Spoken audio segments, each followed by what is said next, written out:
Assalamualaikum warahmatullahi wabarakatuh.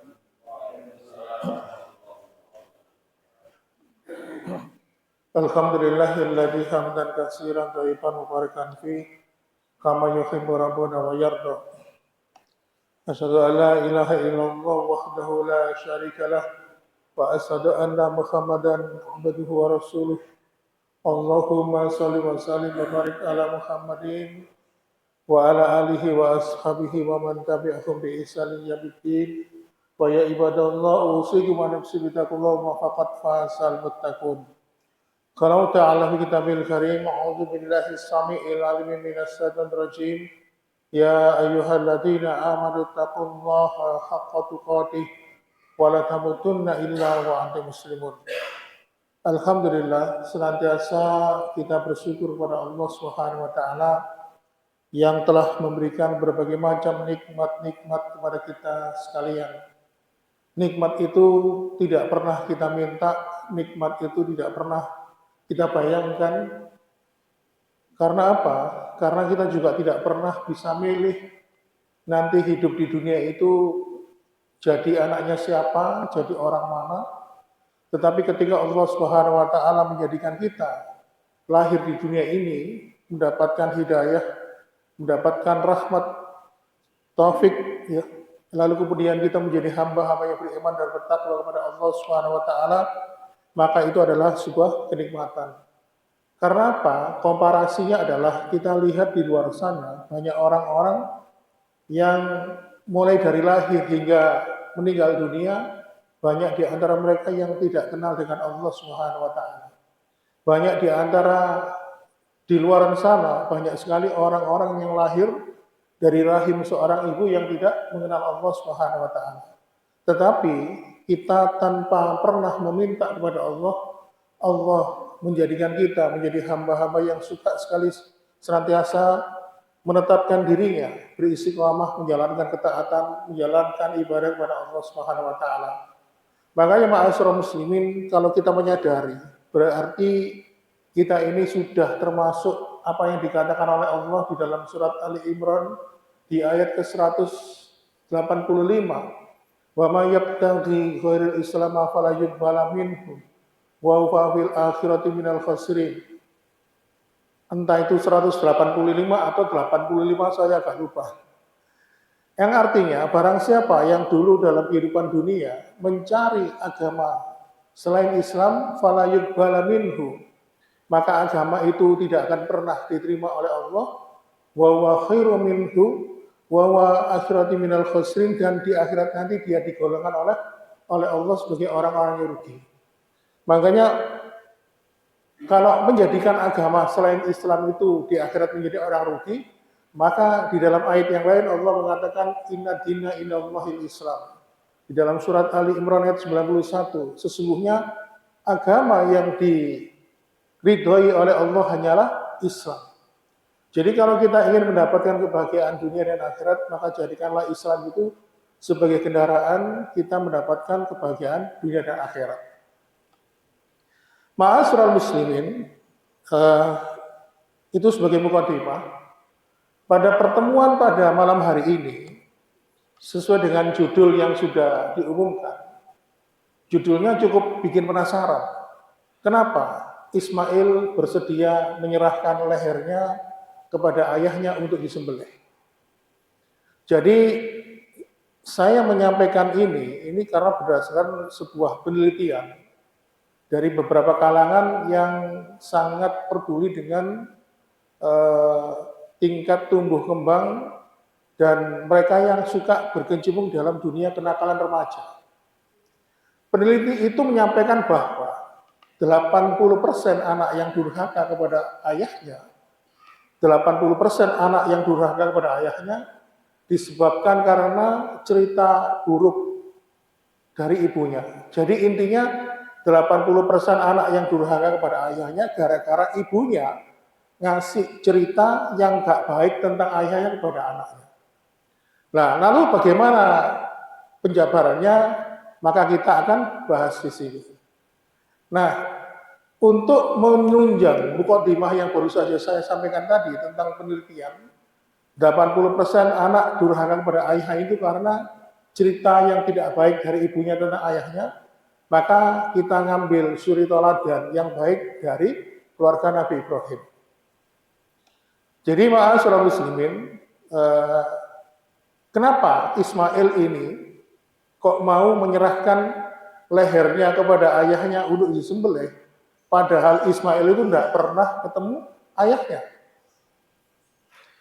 Jadi kita tarik garis belakang dulu. Jadi Nabi Ibrahim itu menjelang usia 80 tahun itu kan gelisah. Belum dikaruniai oleh Allah seorang anak pun. Sehingga akhirnya diskusi dengan istrinya yang bernama Sarah. Kalau kamu ingin mendapatkan keturunan maka tidak ada jalan lain menikah lagi. Nah, terus akhirnya Sarah menyatakan, aku punya budak. Jadi zaman dulu manusia itu diperbudakkan, zaman dulu. Sekarang itu sudah dihapus. Jadi Sarah itu punya budak namanya Hajar. Berarti kalau budak bisa kita ketahui sukunya dari suku Afrika, wanita hitam. Akhirnya apa? Singkat cerita, atas restu dari Sarah, istri Nabi Ibrahim, menikahlah Ibrahim dengan Hajar. Jadi kalau di sini Pak, kalau kepingin nikah lagi, kalau menurut ajaran Nabi Ibrahim, yang mengizinkan harus istrinya yang pertama Pak. Terus gak oleh golek dewe ya. Bapaknya gak oleh golek dewe kudu digolek no. Makanya saya dulu pernah sama istri saya itu janji, pokoknya kalau sampai nanu mau lagi, tidak boleh lebih cantik dari aku, kata saya. Gue tak golek no rondo, sing wis tuwek jadi. Padahal walaupun istri saya ngomong begitu, saya udah ada punya pikiran untuk yang seperti itu, kayak guyonan mau. Jadi kalau misalnya kepingin nikah lagi, nun sewu Pak, ini kalau menurut tuntunannya, kalau menurut kisah Nabi Ibrahim, harus dicarikan istrinya. Akhirnya singkat cerita apa? Menikahlah Nabi Ibrahim dengan Hajar. Akhirnya punya anak yang bernama Ismail. Jenenge wong wedok ya Pak. Yang kuat itu kan perasaannya, main di kolbunya. Melihat kebahagiaan Ibrahim bersama istrinya Hajar, guyon, bercengkrama dengan anaknya Ismail, timbul rasa cemburu. Akhirnya Sarah itu punya keinginan untuk memisahkan. Nek iso ojo urip bareng nang kene. Dan keinginan Sarah ini pun akhirnya dikabulkan oleh Allah Subhanahu wa taala sehingga akhirnya Nabi Ibrahim diperintahkan membawa istrinya yang bernama Hajar dan anaknya Ismail yang baru saja dilahirkan, yang masih di bawah 3 tahun, dipindah ojo sampai saomah. Sehingga akhirnya Nabi Ibrahim pun diperintahkan untuk membawa anak dan istrinya ke suatu lembah yang bernama Bakah. Ya. Kalau ingin kisah lengkapnya, jangan bisa lihat di surat Ibrahim ayat 35 sampai 38 di situ. Itu menceritakan tentang asal mula kota Mekah. Jadi Nabi Ibrahim diperintahkan oleh Allah untuk membawa anak dan istrinya di suatu lembah. Jangankan manusia, tumbuh-tumbuhan tidak ada, Pak. Kering kerontang. Ya. Kering kerontang. Sehingga akhirnya Nabi Ibrahim pun ditanya oleh istrinya Hajar, wahai suamiku, apakah ini memang perintah Allah? Nabi Ibrahim bidek mawon, meneng mawon. Soalnya sumpah, meninggalnya anak istrinya yang anak masih kecil di suatu lembah. Tidak bisa dibayangkan perasaannya. Mboten jawab Pak, manduk ngeten tok. Makanya jenengan tingali Pak, nek ana wong lanang meneng mawon nggih, rada deleleng terus rotokan. Niku biasanya pikirannya rada sumpek ya. Ya. Nah, kebetulan saya dulu waktu tingkat akhir saya kuliah di kesehatan itu praktek klinik di rumah sakit jiwa. Praktek klinik di rumah sakit jiwa. Ada sekitar 3 atau 4 bulan saya waktu itu ditempatkan di rumah sakit jiwa Lawang, rumah sakit jiwa yang terbesar se-Asia Tenggara. luasnya lebih dari 30 hektar. Nah, di sana itu tempat tinggal kita yaitu asrama itu jadi satu komplek. Jadi bertangga dengan tempat dirawatnya orang kecil. Sampai waktu itu ada guyonan gini, delok anak. Sing gendeng loh, rata-rata wong lanang, wong wedok lho mek titik. Iku artine wong lanang iku pancene gampang kepikiran ya. Nah, Nabi Ibrahim yang ngoten ditakoni Hajar, suamiku, kenapa kau tinggalkan aku bersama anakmu di sini? Apakah ini perintah Allah? Nabi Ibrahim pun bidek mawon. Ya, Nabi Ibrahim bidek mawon akhirnya. Iya, ini adalah perintah Allah. Lalu karena Hajar itu adalah wanita yang soleha, meyakini bahwa segala sesuatu itu adalah perintah Allah, maka dia pun meyakini pasti Allah tidak akan pernah meninggalkannya. Kula niki bayang no Pak, seandainya enten tiang estri, omai meri ya, terus ditinggal bojone ambek anake di suatu tempat sing gonok menungso, gonok banyu, gonok napa-napa. Kula yakin piyantune pun niku pasti njaluk pegat ya. Ya. Sampe niku gak apa-apa ta Mas, gak gendeng ta sampean niku. Kok tega ninggal aku ambek anakku nang kene lho. Misale nek tiang meri lho nggih. Padahal waktu di zaman Nabi Ibrahim itu syariat cerai itu sudah ada. Tetapi karena Hajar itu wanita yang soleha, dia meyakini perintah Allah, ya, perintah Allah pasti mengandung kebaikan untuk dirinya. Sehingga akhirnya lembah itu yang awalnya bernama Batah, kelak akhirnya menjadi Mekah. Ya. Akhirnya ketika singkat cerita ini sudah pernah kita dengar ceritanya itu, Ismail meronta-ronta sambil kakinya mancal-mancal, muncullah mata air yang kelak dinamakan air Zam-Zam dan sebagainya. Nah, akhirnya setelah menempatkan anak dan istrinya di situ, Nabi Ibrahim pun pulang meninggalkan anak istrinya dengan menghadap ke arah Baitul Maqdis dengan berlinang air mata. Ya, Nabi Ibrahim pun berdoa. Salah satunya doanya adalah di surat Ibrahim ayat 38. Rabbana innaka ta'lamu ma nukhfi wa ma nu'lin wa may yakfa'alallah min syai'in fil ardi wala fis sama. Ya Tuhan kami, sesungguhnya Engkau mengetahui apa yang kami sembunyikan dan apa yang kami tampakkan, dan tidak ada sesuatu pun yang tersembunyi bagi Allah di muka bumi ini. Apa yang disembunyikan Nabi Ibrahim yaitu kesedihan. Kesedihan karena apa? Meninggalkan anak dan istrinya. Kemudian apa yang ditampakkan yaitu linangan air mata di guratan wajahnya. Ma'asyiral muslimin, lalu kemudian beberapa ahli tafsir menyatakan berapa kali Nabi Ibrahim dan Nabi Ismail itu bertemu. Ada yang mengatakan 5 tahun sekali, ada yang mengatakan sekali seumur hidup.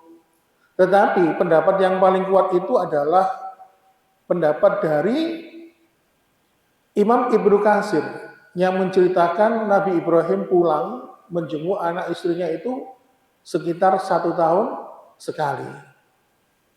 Nah, yang sekarang kita akan menghubungkan dengan mukadimah tadi. Saya di awal tadi menyampaikan 80% anak yang durhaka kepada ayahnya itu adalah karena cerita buruk seorang ibu kepada anaknya tentang ayahnya.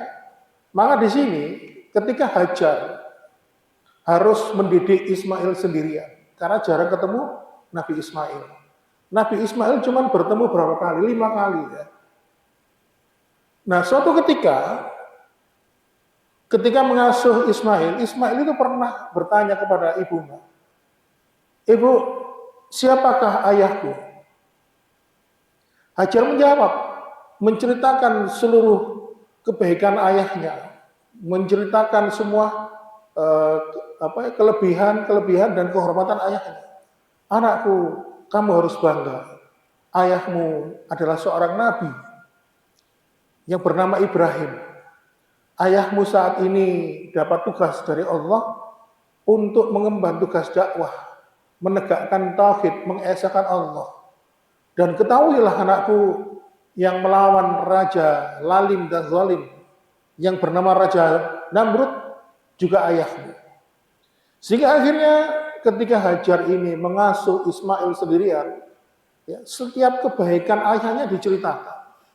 Sehingga akhirnya muncullah rasa kagum di dalam hati sanubari Ismail tentang sosok ayahnya. Walaupun secara kualitas Nabi Ibrahim dan Nabi Ismail jarang bertemu. Nah, ini juga pernah terjadi di zaman tabi'ut tabi'in ya. Ada seorang ulama yang meninggalkan istrinya itu ketika hamil tua, ditinggal untuk tugas dakwah.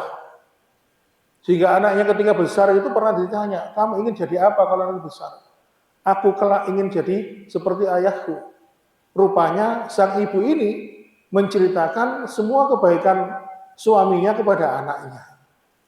Nah, inilah yang menjawab pertanyaan kita sesuai dengan materi kita tadi. Kenapa Nabi Ismail mau menyerahkan lehernya kepada ayahnya untuk disembelih? Jawabannya adalah karena muncul rasa kagum kepada ayahnya, karena ayahnya seorang nabi yang dipilih oleh Allah Subhanahu wa taala. Dan ini adalah peran dari ibunya yang bernama Hajar ketika mendidik Nabi Ismail. Nah, makanya ma'asyiral muslimin jamaah sekalian, dari pembahasan ini, ya, pembahasan kita malam ini, sasaran tembaknya itu kita, baik bapak maupun ibu, ya. Sasaran tembaknya ya, musuhku. Ini mangke enten sing rumangsa. Soalnya kadang-kadang kula niku nek melok ngaji niku momosi rumangsa, ya Allah, kenek rek aku rek. Aduh. Susah ngomong ngene, aduh kok kenek aku sih. Tanda-tanda akhir zaman banyak orang yang jomblo. Kenek. Rasulullah SAW menyampaikan dalam sebuah hadis, khairukum khairukum li ahlihi wa ana khairukum li ahli.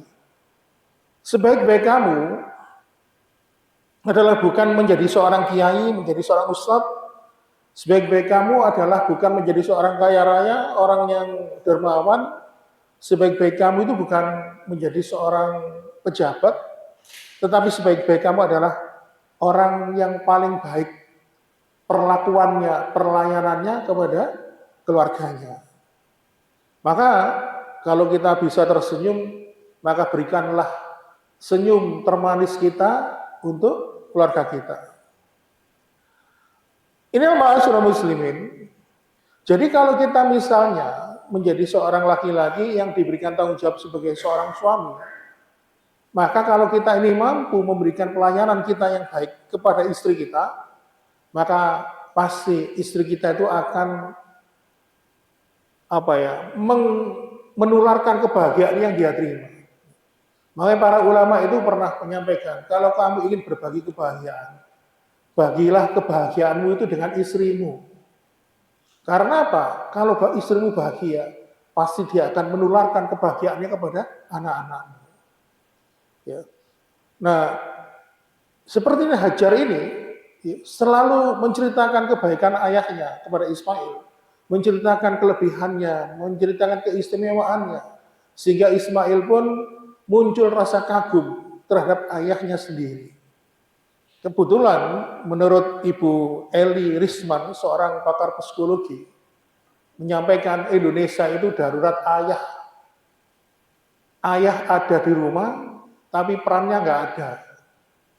Makanya saya teringat ibu saya dulu pernah cerita, bapak saya itu guru, Pak.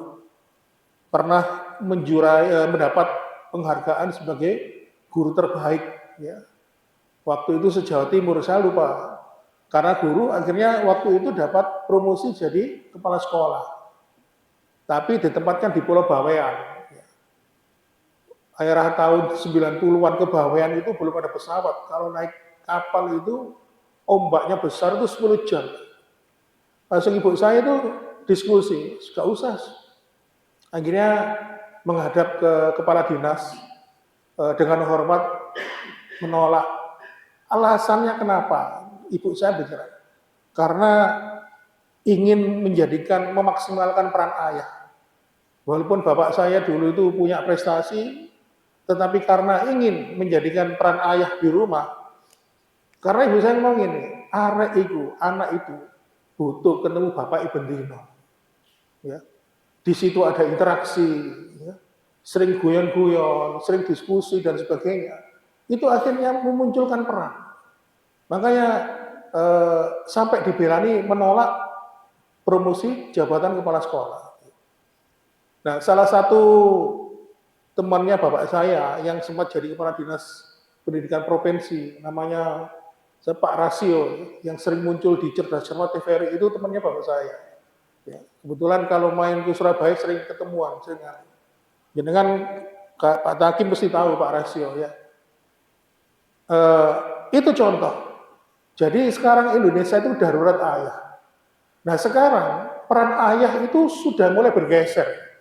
Jangan lihat di sinetron-sinetron, ketika ada seorang gadis memperkenalkan calon suaminya, ya, sang ayah sih terserah pada anaknya, ya, terserah mau pada anak sing nglakoni. Lalu ibunya mengatakan saya nggak setuju, aku nggak mau memberikan restu. Kapan-kapan kalau ada kesempatan kita akan membahas tentang keutamaan ayah. Padahal kalau menurut hukum Islam, Pak, yang ngasih restu itu seharusnya ayah. Karena apa? Yang jadi wali nikahnya itu ayah, bukan ibu. Cuma kadang-kadang peran ayah itu tergeser, tergantikan lebih dikuasai seorang ibu. Sehingga akhirnya mau tidak mau terjadi pergeseran, terjadi benturan, sehingga akhirnya banyak sekali kejadian kawin lari dan sebagainya. Kita kembali kepada pembahasan kita. Kalau Hajar, wanita soleha, kalau misalnya setahun sekali baru ketemu suaminya, berarti secara logika ya, secara finansial, secara kebutuhan nafkah, materi dan sebagainya, dia kurang karena jarang ketemu suaminya. Tetapi di satu sisi Hajar itu selalu menyampaikan kebaikan suaminya kepada Ismail anaknya. Nah sekarang kita bandingkan hadis Nabi. Ya. Hadis Nabi menyampaikan kondisi wanita zaman sekarang. Suatu ketika Rasulullah SAW itu pernah berkhutbah di lapangan. Entah waktu itu kata riwayatnya menyatakan sholat hari raya. Tidak disebutkan sholat apa, Idul Fitri atau Idul Adha. Selesai berkhutbah, Rasulullah datang ke barisan kaum wanita. Rasulullah menyampaikan begini, ya ma'syaran nisa tasodakna, fa inni ra'aitu kuna asyara min ahli nar. Wahai kaum wanita, bersedekahlah. Karena aku melihat banyak di antara kalian yang masuk menjadi penduduk neraka. Lalu kemudian ada seorang wanita yang bertanya, falimada ya Rasulullah? Kenapa kami kok banyak dimasukkan ke dalam neraka ya Rasulullah? Rasul menjawab, tadfurnal asir. Kalian banyak tidak berterima kasih kepada suami-suami kalian. Makanya langsung Rasulullah SAW menyampaikan lagi, jika suami kalian sudah memenuhi kewajibannya sebagai seorang kepala keluarga, sebagai seorang suami, mencukupi kebutuhan kalian, ya, memberikan nafkah lahiriah maupun nafkah batiniah, dan ternyata suatu ketika suamimu itu melakukan satu kesalahan yang tidak dia sengaja, lalu kalian banyak mengatakan begini, ma fa'alta li khairun khattun, sampai niku kok koyok gora api sih mas, sering ngomong buatan kata itu. Padahal suaminya itu memenuhi kewajibannya, memenuhi kebutuhan istrinya, memberikan nafkah lahiriah. Nafkah lahiriah itu apa? Nafkah ekonomi, kebutuhan finansial. Nafkah batin itu apa? Nafkah batin itu jangan dipikir hanya nafkah memenuhi kebutuhan syahwat, bukan. Nafkah batin itu termasuk apa? Memberikan rasa aman, rasa nyaman, memberikan perasaan dicintai, disayang, ya. Kemudian diayomi, dilayani. Kadang-kadang sekarang itu banyak, Pak. Laki-laki itu ketika dibutuhkan istrinya, ya, Ayo Mas, tolong terona pasar. Mesti sing lanang apa sih wong sampean yo gak ro aku nek repot ya. Budal dhewe lah iso sih.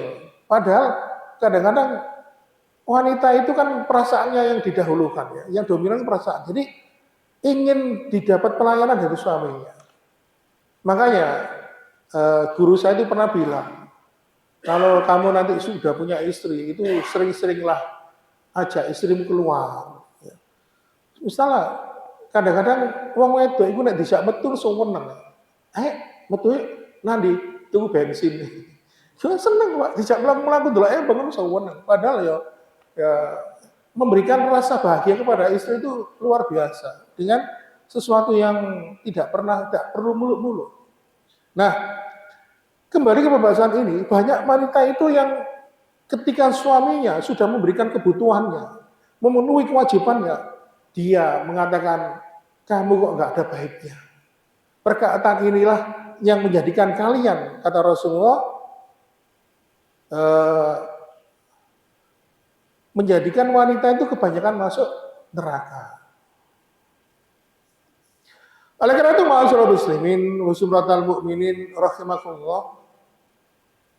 Menurut saya gitu, jadi Rasulullah itu pernah ditanya, wanita solehah itu yang sudah punya suami itu kriterianya apa? Ya, jadi Rasulullah itu tidak banyak menjawab wanita yang banyak puasa sunnahnya, tidak menjawab wanita yang banyak sholat sunnahnya, enggak. Rasulullah tidak menjawab wanita yang solehah itu wanita yang banyak sedekahnya, enggak. Tetapi Rasulullah mengatakan wanita solehah itu kalau dipandang suaminya, ya, maka wajahnya itu bikin tenang. Makanya alhamdulillah, kula niki nek wis kadung teng griya ya. Kula niki lak penggaweane nang Embong ya. Sering riwari teng Embong. Kadang-kadang nek wis teng griya niku males metu, Pak. Wis enak nang omah. Kadang-kadang kula niki badhe berangkat kerja gitu. Lihat istri di rumah cuti. Kan dapat jatah cuti tahunan, kadang-kadang iki pengen melok prei pisan. Memang ya apa nggih, beda. Suasana hati rumah itu, kalau rumah penuh dengan ketenangan dan rumah yang penuh dengan ketidakharmonisan. Oleh karena itu, ma'asyiral muslimin, makanya prestasi wanita yang solehah itu bukan ketika dia mampu menjadi wali kota seperti Ning Ita. Prestasi wanita itu bukan seperti Bu Khofifah yang menjadi gubernur, bukan. Prestasi wanita itu bukan menjadi seorang pejabat, menjadi seorang kepala dinas, atau menjadi seorang manajer, tetapi prestasi wanita itu adalah ketika dia mampu menghadirkan ridho suaminya. Makanya ketika ada seorang istri, Pak, meninggal, ya, dalam sebuah riwayat itu, kalau suaminya ridho dengan istrinya itu, maka si istri itu dikatakan sebagai penduduk surga. Ya. Karena apa? Nanti di dalam padang mahsyar itu pernah ditanya, apakah kamu ridho dengan istrimu? Saya ridho ya Allah. Makanya ketika ada seorang istri meninggal, lalu suaminya mengangkat tangan berdoa, ya Allah, aku ridho, dia menjadi istriku, dan aku sangat cinta dan ingin kembali bertemu dengannya, menjadi bidadariku dalam kehidupan akhirat. Dungo batasnya kan langsung istrinya yang meninggal itu tadi mendapatkan jalan pintas menuju surga. Makanya, ma'asyiral muslimin, pintu surga wanita itu bukan di kedua orang tuanya. Pintu surga wanita itu bukan terletak di hafalan Al-Qur'annya, tetapi pintu surga wanita itu terletak di ridho suaminya. Makanya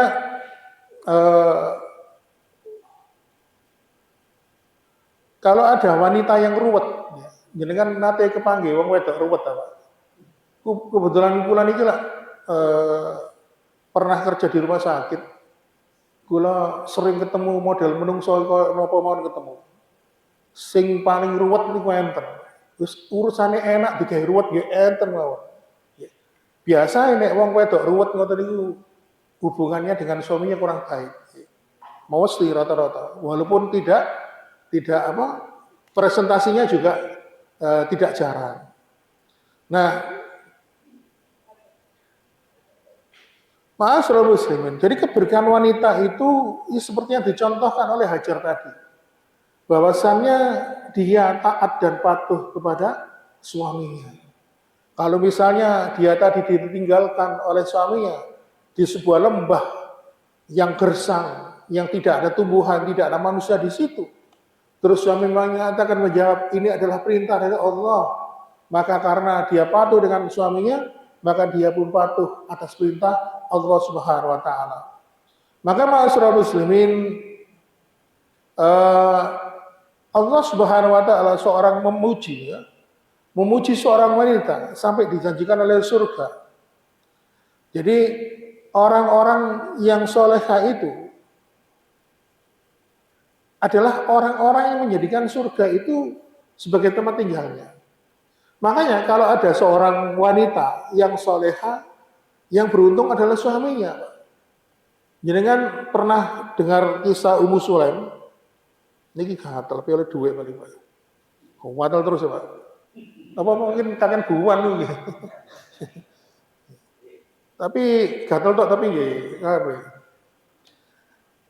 Kenapa Ummu Salamah itu contoh wanita soleha. Jadi ketika Ummu Salamah ini mendengar suaminya bersama kaum muslimin akan pulang dari medan peperangan, dia waktu itu menghadapi sebuah cobaan yang luar biasa. Anaknya waktu itu sakit. Akhirnya anaknya ini meninggal dunia. Begitu tahu suaminya ini mau segera pulang, Ummu Salamah berdandan, Pak, merias dirinya secantik mungkin. Lalu anaknya yang meninggal tadi ditempatkan di tempat tidurnya, diselimuti seakan-akan kondisinya seperti tidur. Lalu kemudian namanya suami atau bapak, lama tidak ketemu anaknya, pasti kangen kan? Begitu suaminya Ummu Salamah ini datang, mana anakku? Dia lagi tidur di kamarnya, lihatlah, dibuka gordennya, oh iya tuh. Lalu akhirnya digodalah suaminya yang sudah beberapa bulan tidak berhubungan intim, akhirnya muncul gejolaknya, akhirnya timbullah hubungan intim pada malam itu antara suami istri. Keesokan paginya, Ummu Salamah itu bertanya kepada suaminya, wahai suamiku, apa pendapatmu jika Allah mengambil barang titipannya dan barang itu bukan milik kita? Ya namanya barang titipan ya harus dikembalikan kepada yang punya. Wahai suamiku, ketahuilah anak kita adalah titipan Allah. Dan kemarin malam dia baru saja meninggal karena sakit. Kaget, Abu Salamah kaget. Akhirnya saking kagetnya, dia sampai shock. Anak kesayangannya meninggal dunia. Padahal tadi malam istrinya mengatakan ketika mau melihat anaknya, dikatakan anaknya sudah tidur. Lalu setelah itu Abu Salamah datang ke hadapan Rasulullah, menceritakan bla bla bla bla bla, diceritakan, ketahuilah sesungguhnya Rasulullah dengan sedikit tertawa mengatakan, ketahuilah keluarga kalian dijadikan oleh Allah salah satu keluarga yang dijanjikan kehidupan surga. Karena apa? Karena kesabaran istri kalian. Jadi kalau suami yang kalau ada seorang wanita soleha, makanya berbahagia suaminya. Kemudian wanita soleha itu juga bisa membahagiakan orang tuanya. Ini ada kisah di zaman Rasulullah SAW, ada seorang gadis, seorang wanita yang baru saja menikah. Lalu diboyonglah wanita itu di rumah sang suami. Lalu suaminya mengatakan, dek, besok aku melakukan perjalanan bisnis, mungkin beberapa hari. Aku pesen wanti-wanti, jangan sampai keluar rumah, kamu di rumah saja, apapun yang terjadi. Baik mas. Ketika suaminya pagi-pagi sudah berangkat, agak siangan, datang seseorang untuk pintu. Mbak, bapak sampean sakit ya Pak? Nek sakit, sampean besuk. Mohon maaf Pak, saya nggak berani. Suami pesan saya tidak boleh keluar dari rumah, Pak. Mohon maaf, Pak, ya. Saya tidak berani melanggar pesan suami saya. Lalu kemudian besoknya keluarga si wanita itu datang lagi, ketok pintu. Memang bapak sampean sakitnya tambah keras, tambah berat. Sekarang bapak sampean di rumah sakit, dirawat di ruang ICU. Ayo mbak, so, kalau bisa dibesuk. Terus si wanita itu mengatakan, saya tidak berani pak keluar rumah. Karena apa? Pesan suami saya tidak boleh kemana-mana. Akhirnya dengan penuh kecewa, keluarga si laki-laki tadi, keluarga dari wanita itu pulang. Terus keesokan harinya datang lagi keluarga dari si gadis ini, si wanita ini, menyampaikan bahwa baru saja tadi pagi bapaknya telah meninggal dunia karena sakitnya. Kalau bisa mbak, sampai cepat pulang mbak, sebelum jenazah dimakamkan. Mohon maaf pak, saya tidak berani melanggar perintah atau pesan dari suami saya tidak boleh kemana-mana. Akhirnya apa? Keluarga si wanita itu tadi kecewa. Akhirnya setelah pemakaman selesai, keluarga itu ada yang lapor kepada Nabi Muhammad SAW. Diceritakanlah. Lalu Rasulullah SAW pun menyampaikan sesungguhnya orang tua dari gadis atau wanita yang barusan menikah tadi, yang sudah meninggal tadi orang tuanya, dia mendapatkan surga. Karena apa? Karena mampu mendidik anaknya menjadi anak yang soleh. Jadi selama orang wanita itu menikah, maka statusnya sudah berubah. Karena perwaliannya dari orang tuanya sudah diserahkan kepada suaminya. Maka secara otomatis kewajiban berbakti seorang wanita yang sudah bersuami itu kepada suaminya, bukan kepada orang tuanya. Nah, si wanita ini menerapkan peraturan itu, dia lebih patuh kepada suaminya dibanding kepada orang tuanya. Dan orang tuanya yang mendapatkan surga karena mampu menjadikan anaknya menjadi anak yang soleha. Ma'asyiral muslimin, kalau ada seorang wanita yang soleha, maka yang beruntung juga anaknya. Karena apa? Dengan anaknya ini mampu mendidik anaknya menjadi anak yang soleha. Ada beberapa kisah. Contoh misalnya kisah ibunya Imam Ahmad bin Hambal. Jadi ketika Imam Ahmad bin Hambal itu dulu baru saja terantanan, baru belajar berdiri, berjalan, itu sudah dilatih, Pak. Dibangunkan sebelum subuh, diajak ke masjid. Ya. Diajak ke masjid, dilatih sejak kecil. Dan walaupun nanti di masjid dia ketiduran, tidak apa-apa, yang penting dilatih dulu. Hingga akhirnya singkat cerita, dengan pendidikan ibunya ini, menjadikan Imam Ahmad bin Hambal menjadi seorang ulama besar. Begitu juga dengan ibundanya Imam Bukhari. Waktu Imam Bukhari itu lahir dalam keadaan tidak bisa melihat, ibundanya berdoa senantiasa kepada Allah Subhanahu wa taala hingga akhirnya bisa melihat kembali. Dan tentu ma'asyiral muslimin, apa pesan dari ibunya? Dia bernazar, ya Allah, jika anakku ini sembuh, maka aku wakafkan anakku ini di jalanmu. Jadikanlah dia menjadi penyambung risalah nabimu. Akhirnya Imam Bukhari dijadikan ulama besar. Bahkan hadis-hadis riwayat Imam Bukhari itu kalau menurut peringkat menempati peringkat pertama. Ya. Para ulama berpendapat apabila hadisnya Imam Bukhari itu 99,99% mendekati sahih. Kalau hadis riwayat imam yang lain, kadang-kadang derajatnya ada yang hasan, ya, ada yang kadang-kadang ada yang dhaif dan sebagainya. Ma'asyiral muslimin, begitu juga seorang pemuda, Salahuddin Al-Ayyubi. Ya, ibunya juga begitu. Ketika dia mau dilamar oleh seorang laki-laki, dia itu selalu menolak. Lalu kemudian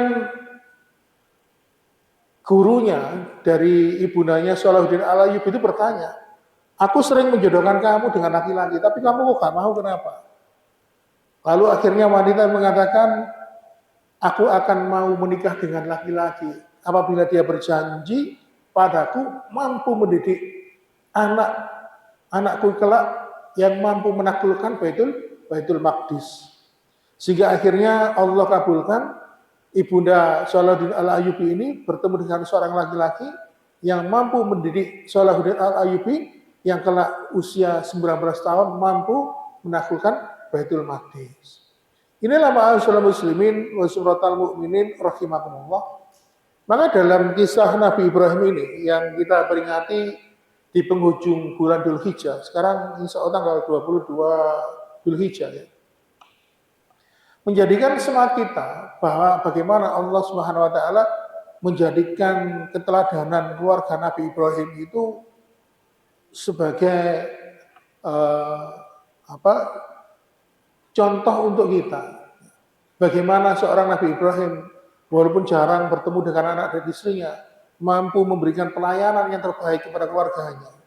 Sampai-sampai Rasulullah menyampaikan khairukum, sebaik-baik kalian adalah orang yang paling baik perlakuannya kepada keluarganya. Dan kemudian Hajar menampilkan sosok seorang wanita, seorang ibu yang mampu mendidik anaknya, yang kelak juga menjadi seorang nabi bernama Nabi Ismail. Nah, akhirnya apa? Muncullah sosok Ismail. Dengan salah satunya adalah menampilkan atau menceritakan kebaikan-kebaikan suaminya. Kadang-kadang nek jenengan tingali wong wedok niku nek gak seneng mbek lanang lah ono sing diceritakno nang anake. Bapakmu iku apa nah ngono kan. Makanya setelah kita memaparkan materi ini, mudah-mudahan bisa kita jadikan keteladanan agar senantiasa kita mengikuti ajaran dari Nabi Ibrahim alaihissalam. Baiklah ma'asyiral muslimin wa suratal mu'minin rahimakumullah. Kita cukupkan pembahasan kita pada malam hari ini. Mudah-mudahan bisa memberikan manfaat. Dan sebentar lagi kita memasuki waktu Isya. Kita cukupkan, kita disiplin waktu. Ya. Mudah-mudahan kita senantiasa bisa menteladani bahwasannya keluarga Nabi Ibrahim adalah keluarga yang patut kita tiru, yang patut kita ikuti segala sepak terjangnya dalam kehidupan kita.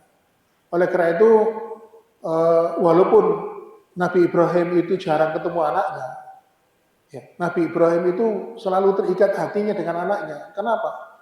Karena beliau selalu mendoakan anaknya ini, dititipkan oleh Allah tentang anaknya. Maka apabila kita juga berjauhan dengan keluarga kita, maka kita juga harus mengikuti langkah Ibrahim ini dengan menitipkan mereka kepada Allah Subhanahu wa taala. Makanya saya teringat seorang ustadz yang pernah diundang di Puak, Ustadz Safruddin Gulma yang dari Trawas, beliau juga anggota Komnas HAM. Itu walaupun jarang ketemu anaknya, tetapi komunikasi. Setiap menjelang waktu sholat, anaknya di WA atau di telepon. Sudah makan, sudah sholat, dan sebagainya. Walaupun jarang bertemu, tapi secara komunikasi, kualitasnya yang baik. Oleh karena itu, inilah yang dicontohkan Nabi Ibrahim. Walaupun jarang ketemu anaknya, tetapi lantunan doa-doa senantiasa terucapkan untuk Ibrahim dan keluarganya. Demikian ma'asyiral muslimin yang dapat kami sampaikan, mohon maaf bila kekurangan. Kita akhiri, kita tutup dengan doa kafaratul majelis. Subhanakallahumma wa bihamdika asyhadu an la ilaha illa anta astaghfiruka wa atubu ilaik. Wassalamualaikum warahmatullahi wabarakatuh.